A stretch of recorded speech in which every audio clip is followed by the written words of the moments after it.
মাথায় কাপড় দিয়ে রান্না না করলে নাকি শয়তান পেশাব করে, খাবারে বরকত হয় না, এই কথা কতটুকু সত্য? আমি গর্ভবতী, আমি খুব খারাপ স্বপ্ন দেখি, এতে কি আমার গর্ভের সন্তানের ক্ষতি হবে?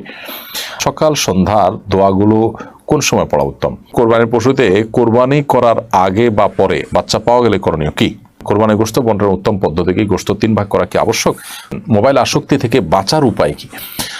এখন অনেকগুলো প্রশ্ন আমাদের কাছে এসে জমা পড়েছে। প্রিয় দর্শক, যে সমস্ত প্রশ্ন উত্তর আমরা লাইভে দিতে পারছি না, সেগুলো ইনশাআল্লাহ আমাদের অ্যাডমিনগণ রিপ্লাইয়ের মাধ্যমে আপনাদের উত্তর দেওয়ার চেষ্টা করবেন ইনশাআল্লাহ। তারা যতগুলো প্রশ্নের উত্তর দেওয়া সম্ভব হয়। চলুন তাহলে আর বিলম্ব না করে আমরা আপনাদের যে সমস্ত প্রশ্ন ইতিমধ্যে পেয়ে গেছে সেগুলোর উত্তর দেওয়ার পালায় প্রবেশ করি।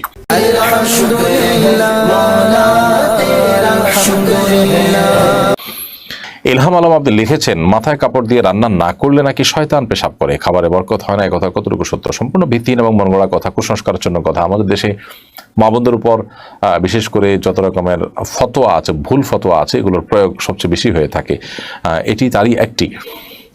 রান্না করার সাথে মাথায় কাপড় দেওয়া আসলে কোনো সম্পর্ক নেই। হালাল খাবার রান্না করছেন আপনার ঘরোয়া পরিবেশে, সেখানে আপনার মাহরামরাই আছেন, শুধুমাত্র গায়ে মাহরাম কেউ নাই, তাহলে সেক্ষেত্রে মাথায় কাপড় দিয়ে রান্না করতে হবে, এটা মোটেই জরুরি কোনো কাজ নয়। এমনকি ঘরোয়া কাজ, গৃহস্থলী কাজ করার সময় মাথায় কাপড় দিয়েই থাকতে হবে মহিলাদের, এমন কোনো বাধ্যবাধকতা নেই। এগুলো একেবারেই আমাদের মন গড়া কথা। আলমগীর লিখেছেন, কোরবানির পশুতে কোরবানি করার আগে বা পরে বাচ্চা পাওয়া গেলে করণীয় কি? কোরবানির পশু জবাই করার পর যদি বাচ্চা পাওয়া যায়, তাহলে ওই পশুর ওই বাচ্চা সহকারে জবাই করে দিতে হবে, এবং এরপর জবাই করা পশু আর বাচ্চা সেটা আপনার খেতে মনে চাইলে খাবেন, না খেতে মনে চাইলে না খাবেন, কিন্তু জবাই করে দিবেন। কারণ যখন কোনো প্রাণ আল্লাহর রাহে কোরবানি করার নিয়ত করা হয়, তখন সেই প্রাণের আংশিক আপনার জবাই না করার কোনো সুযোগ নেই। আর এই পশুটা আংশিক আপনার প্রাণের মতোই এই বাচ্চাটা, তো যার কারণে সহজ জবাই করে দিবেন। বাহ্যিকভাবে মনে হতে পারে এটা অমানবিক ইত্যাদি, আসলে মানবিক অমানবিক তো আমাদের বিবেক দিয়ে যদি আমরা নিরূপণ করি তাহলে সেটা ভুল হবে, বরং এটি ন্যস্ত করতে হবে আল্লাহ তাআলার উপর। কারণ আল্লাহ রাব্বুল আলামিন তিনি মহান সৃষ্টিকর্তা, তিনি তার সমস্ত সৃষ্টিগুলোর তারই, যার কারণে আমাদের বিবেক বিবেচনার চাইতে এখানে আল্লাহর আদেশ নিষেধটা অনেক বেশি গুরুত্বপূর্ণ। যার ভিতরে ঈমান নেই, তার কাছে এই জিনিসগুলোর মূল্য না থাকতে পারে। যিনি আল্লাহর প্রতি ঈমান রাখেন, যিনি বিশ্বাস রাখেন আল্লাহ তাআলা তার সৃষ্টিকর্তা, আল্লাহর কাছে তাকে ফিরে যেতে হবে, আল্লাহ তাআলাই রিজিক দাতা, তিনি সবকিছুর কর্তা, তাহলে তার জন্য এই বিষয়গুলো বুঝতে কোনো বেগ পাওয়ার কথা নয়। এমডি মাসুম বাদশা আপনি লিখেছেন, হিস্টুল মুসলিম বইয়ের সকাল সন্ধ্যার দোয়াগুলো কোন সময় পড়া উত্তম? মাগরিবের নামাজের পর নাকি মাগরিবের আগেই? হিস্টুল মুসলিম বইয়ের সকাল সন্ধ্যার দোয়াগুলো এগুলো আমরা যখন পড়বো, সেটা সকালের দোয়াগুলো আমরা সকালে ফজরের আগেও পড়তে পারি, আবার চাইলে ফজরের পরেও পড়তে পারি। আর সন্ধ্যার দোয়াগুলো আমরা আসরের পর থেকে নিয়ে রাতের প্রথমাংশ পর্যন্ত, এশা পর্যন্ত, এশার রাতের 1/3 পর্যন্ত আমরা পড়তে পারি। তবে সন্দেহাতীতভাবে যে কোনো আমল আগে করাই উত্তম। সেই হিসাবে ফজরের নামাজের আগেই, সুবহে সাদিকের পরপরই এগুলো পড়ে ফেলা, আবার অথবা না হলে ফজরের পরপর পড়ে ফেলা কমপক্ষে, আবার আসরের পর থেকে বিকেল দোয়াগুলো পড়ে ফেলা উত্তম। আনোয়েড ড্রাইভিং বোর্ড এআইডি থেকে আপনি লিখেছেন, আমি গর্ভবতী, আমি খুব খারাপ স্বপ্ন দেখি, এতে কি আমার গর্ভের সন্তানের ক্ষতি হবে?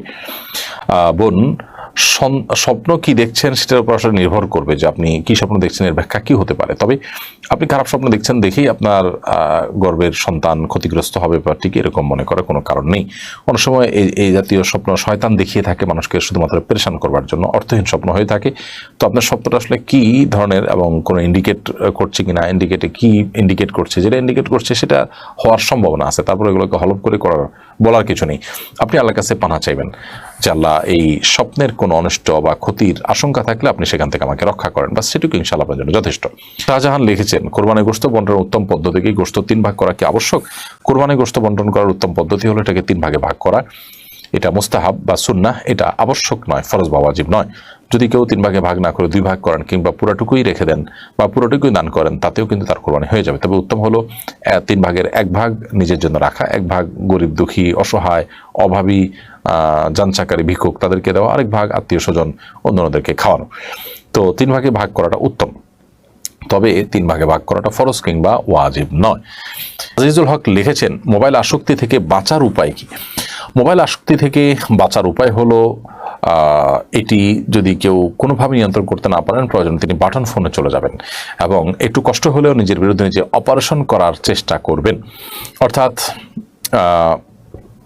আপনি কোনোভাবে যখন দেখবেন যে মোবাইল থেকে বাঁচতে পারছেন না, তাহলে কমপক্ষে যে সেটটা স্মার্টফোন আছে, এই স্মার্টফোনের সেটটা আপনি বিক্রি করে দিয়ে বা এটা কাউকে দিয়ে বা এটা থেকে বের হয়ে আসে আপনি সাধারণ বাটন ফোনে চলে যাবেন। একটু কিছু সময় কষ্ট করে যদি এটা করতে পারেন, তাহলে সেক্ষেত্রে মোবাইলের আসক্তির যে বদ অভ্যাস হয়ে গেছে সেটা থেকে বেরিয়ে আসা অনেকখানি সম্ভবপর হয়। আবার কোনো কোনো অ্যাপস আছে যে অ্যাপসগুলোর মাধ্যমে নির্দিষ্ট সময় সোশ্যাল মিডিয়াতে ব্রাউজ করার পর সেটা বন্ধ হয়ে যাবে, এরপরে বিভিন্নভাবে সেটা খুলতে অনেক কষ্ট করতে হবে, বেগ পেতে হবে। এগুলোর মাধ্যমে কিছুটা নিয়ন্ত্রণ করা যায় এবং চাইলে সকাল দুপুর রাত 3 টাইমে নির্দিষ্ট কিছু সময় ফিক্স করে ওই সময়টাতে শুধুমাত্র মোবাইল খুলে অ্যাপ আপনি ব্রাউজ করবেন, এরপর সেখানে অটোমেটিক ওই অ্যাপসের কারণে লক হয়ে যাবে। এরকম সিস্টেম করলে কিছুটা সম্ভব হয় নিয়ন্ত্রণ করা। আবার অনেকের জন্য দেখা যায় যে মোবাইলের যে অ্যাপ, সোশ্যাল মিডিয়া যে অ্যাপগুলো আছে সেগুলো ডিলিট করে ফেললে, সেগুলো সেগুলোকে আনইনস্টল করে ফেললে তার জন্য বাঁচাটা সহজ হয়। সেটাও আরেকটা পদ্ধতি। সেক্ষেত্রে তা সোশ্যাল মিডিয়ার কোনো কাজ থাকলে এটা কম্পিউটার ল্যাপটপ ইত্যাদিতে সারবেন, কারণ সেখানে আসলে খুব বেশি সময় নষ্ট করার সুযোগ থাকে না মোবাইলে যতটা থাকে। তো যার যেটা সুবিধা হয় তিনি সেই পন্থা অবলম্বন করে এই আসক্তি থেকে বেরিয়ে আসার চেষ্টা করতে হবে।